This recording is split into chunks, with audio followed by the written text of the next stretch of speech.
Ya estamos de regreso. El análisis de los hechos continúa.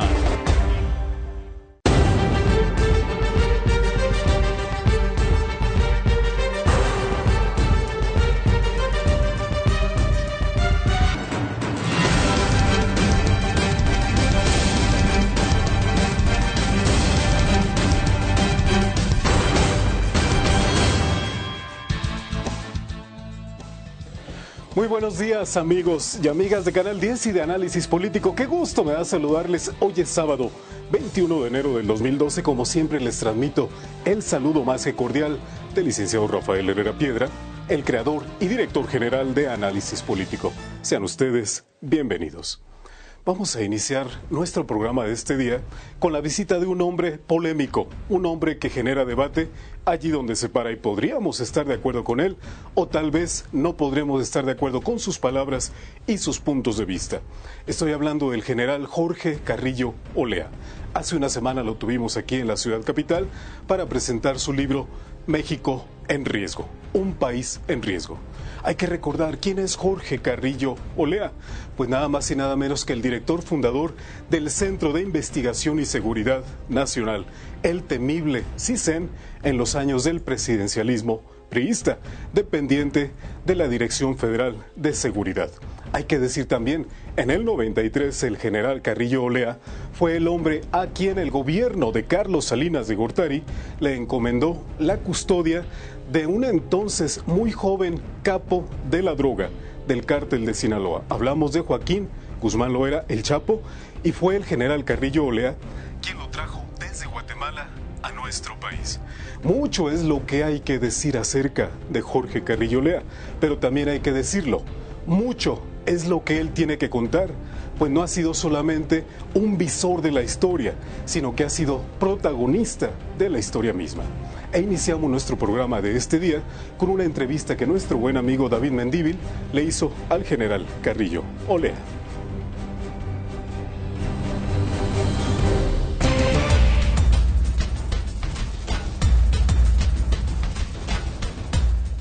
Muy buenos días, amigos de Análisis Político y Canal 10.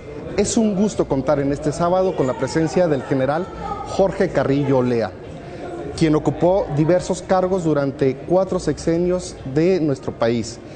Fue el líder de la segunda sección del Estado Mayor Presidencial, que en unos momentos platicaremos unos detalles sumamente importantes, gobernador del Estado de Morelos y, sobre todo, el fundador del Centro de Investigación y Seguridad Nacional, el CISEN. Muy buenos días, general.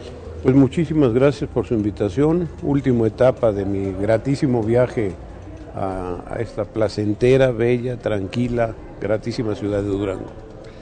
Señor general, usted manifiesta en su libro, un país sin proyecto no va a ninguna parte. Y el estado en que surge de esa falta de proyecto siempre está la defensiva. ¿Cuántos sexenios tenemos a la defensiva, sin tener el control? Y cuando se reacciona tarde y usualmente mal. Pues es una desgracia que a mí, que me encanta la historia de México, le he rascado y rascado y rascado y rascado y caigo en la misma conclusión. Yo creo que se podría hablar ya de un México instituido en términos de poderes a partir de la elección, que fue la primera elección formal presidencial, la de Álvaro Obregón. Y si uno recorre desde el gobierno de Álvaro Obregón para acá, hemos estado a la defensiva. El mismo Álvaro Obregón, recordemos que no era reconocido México por la comunidad internacional. Si eso no es estar a la defensiva, un país que acaba de elegir presidente, que acaba de dar por terminada una revolución, que quiere convertir en instituciones todas las aspiraciones revolucionarias, y no puede porque la comunidad internacional no le otorga personalidad. Si eso no es estar a la defensiva, ¿entonces qué?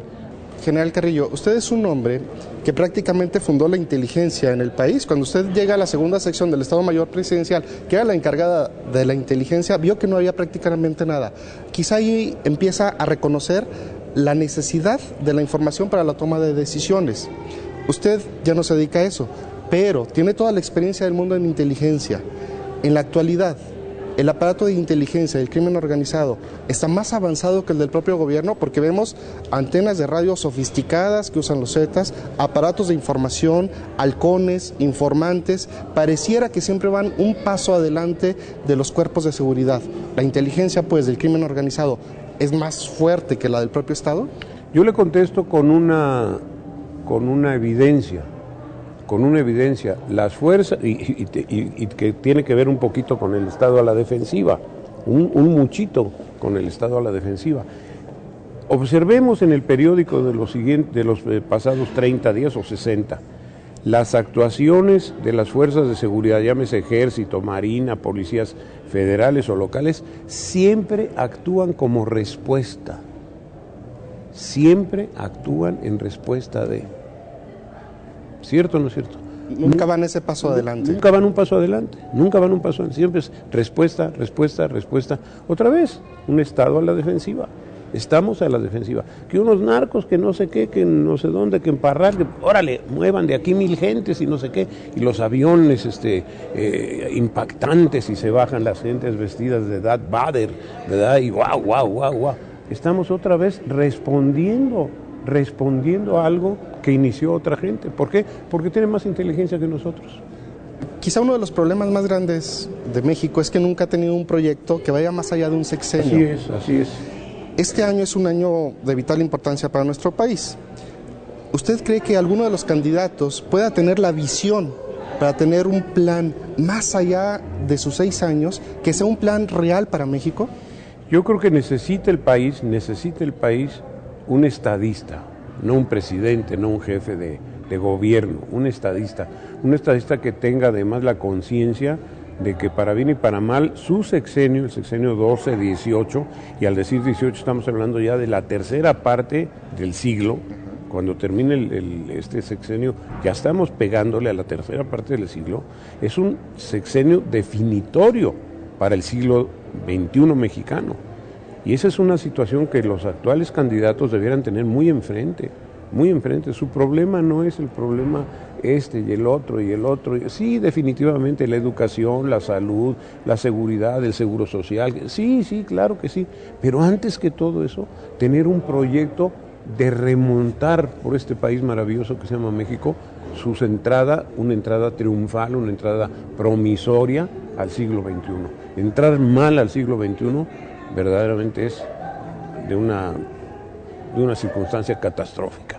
Entonces, ¿alguno de los candidatos que se manejan tendrá ese perfil de estadista y no solo de político de 6 años? Un estadista es un hombre muy talentoso, un hombre muy inteligente, muy creativo, muy hábil para plantear, resolver problemas. Pero no hay un estadista, ni creo que lo pudiéramos encontrar en la historia, que no tenga un cuerpo de asesores y un cuerpo de colaboradores, un cuerpo de ejecutores, y que yo, para no abordar en la historia internacional, iría al propio México.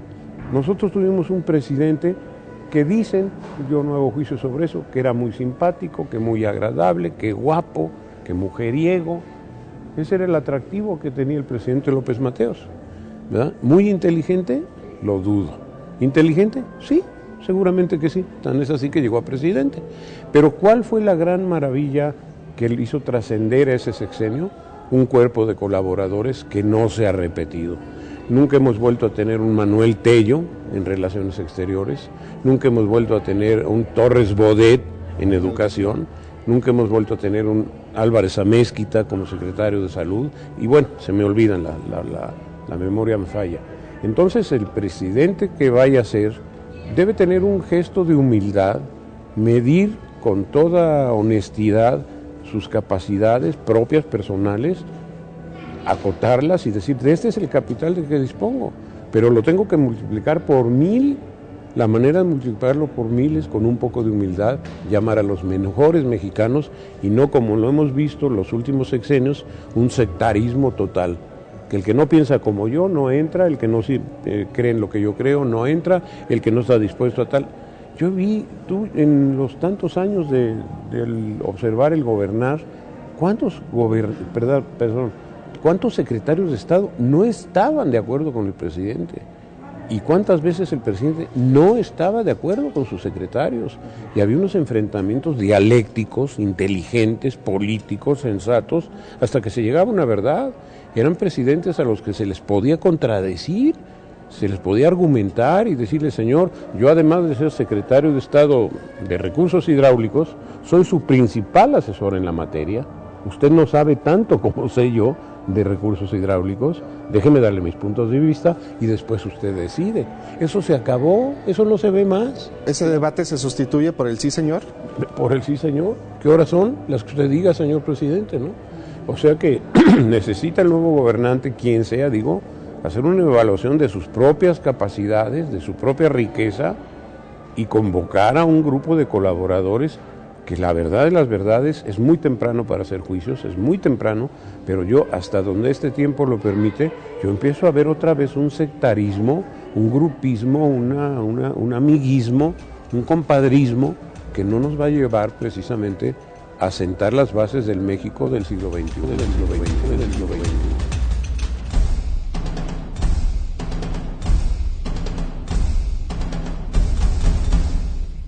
Mantente informado las 24 horas.